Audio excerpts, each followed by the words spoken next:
This is the Rockwall Yellowjackets Midweek Report with head football coach Rodney Webb and J.J. Smith of the Rockwall News. Well, Coach, have you dried out yet after your big 45-27 victory over Rowlett in that driving rainstorm Friday? Well, I'm dry, but I've got probably some clothes that are still wet. I know I've got some shoes that are still wet. It's 25 years of coaching, I've never experienced anything quite like that with just really a heavy downpour the entire game. The entire game. Wow. Now, did that downpour affect your game plan? No, it didn't actually. We didn't make a big deal about it. We didn't want our kids thinking about it, so we didn't talk a whole lot about it. The one thing we did talk about was ball security. We wanted to make sure that everybody understood there's a premium on really taking care of the football. So everybody from our quarterback, receivers, running backs, our center, our deep snapper, our punter, our kick returners, we made a really, really big deal about them having a towel to keep their hands dry and just doing a really good job of concentrating on hanging on the ball. Do many of them wear gloves? I'm not sure I even noticed. Some kids prefer gloves in wet weather, and some kids prefer not to have gloves. So we don't have any kind of a rule. We just want our kids to go out there and feel like they've got whatever they need. Okay. Now, what do you think were the keys to victory in this great game? Well, you know, I think we really played well in all three phases, particularly special teams.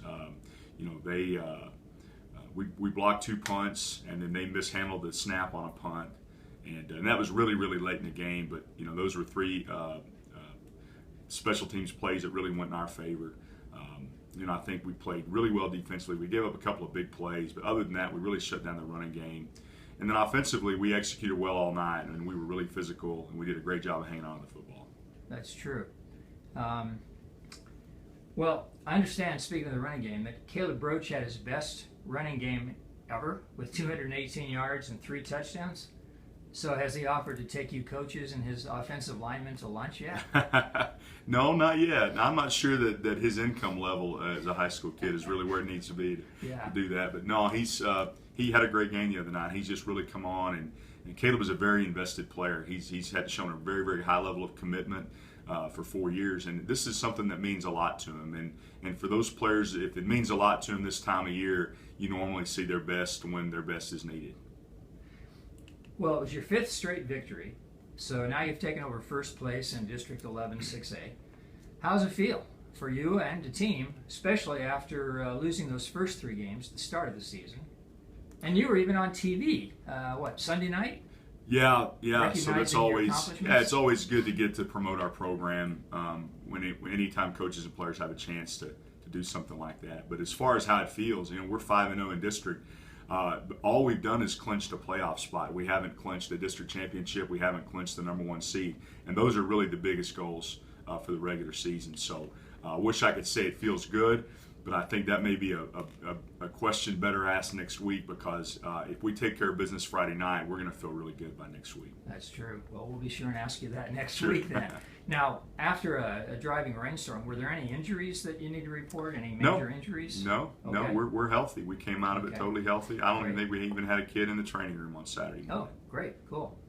And incidentally, you mentioned turnovers, and you've mentioned that throughout the season. Now, I think you had Will Reed had 1 pass intercepted, right? Mm-hmm. But no fumbles. No fumbles, no. Knock on wood, we haven't lost a fumble in several weeks. Yeah.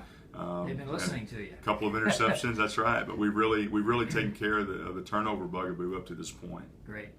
Okay, well, so with 2 games left on the schedule, this Friday you host Tyler Lee in your final regular season home game, right? At 7:30? Yes. Well, what do you expect from them? And what do the Yellowjackets need to do to beat them? Well, Tyler Lee is one of the best offenses in the state. They are a scoring machine, and every game they've played this year has been a very, very high scoring game. So we've got to play really well on defense, and they're going to get yards and they're going to get some points. We've got to play really fundamentally sound on defense, and then offensively we've got to take the mentality that we need to score every possession, because a lot of times against Tyler Lee, it turns into a deal where if you don't score in a series and you sort of lose serve, to use a tennis cliche, you get behind and it's kind of hard to catch up. So we're going to have the mentality that we want to score every single possession, and then we've just got to play fundamentally sound on defense, take care of the football. Well, you do seem to be in the groove to do that. You seem to score every time you get the ball, whether it's a touchdown or a field goal. Jacob has been kicking a bunch of field goals this year. Yeah, he had a great game. He was one of our special teams players of the week Friday night. Made every PAT, kicked a field goal, and did a great job in our punting game as well. Yeah. Okay, so this Friday, I think the forecast calls for rain again. Any problems with that? No, we're looking forward to it. We want it to rain. We love to play another rain game. We played so well Friday night. We've got that experience under our belt now. So other than about $600 worth of footballs that were ruined on last Friday night, we may have another $600 worth of footballs that we ruined this Friday night. But we're looking forward to whatever the weather brings. Well, thank you, Coach. We're rooting for the Yellowjackets, and I'm sure you'll do great. And so how do we always end our reports? Jacket fight never dies. All right. Thank you.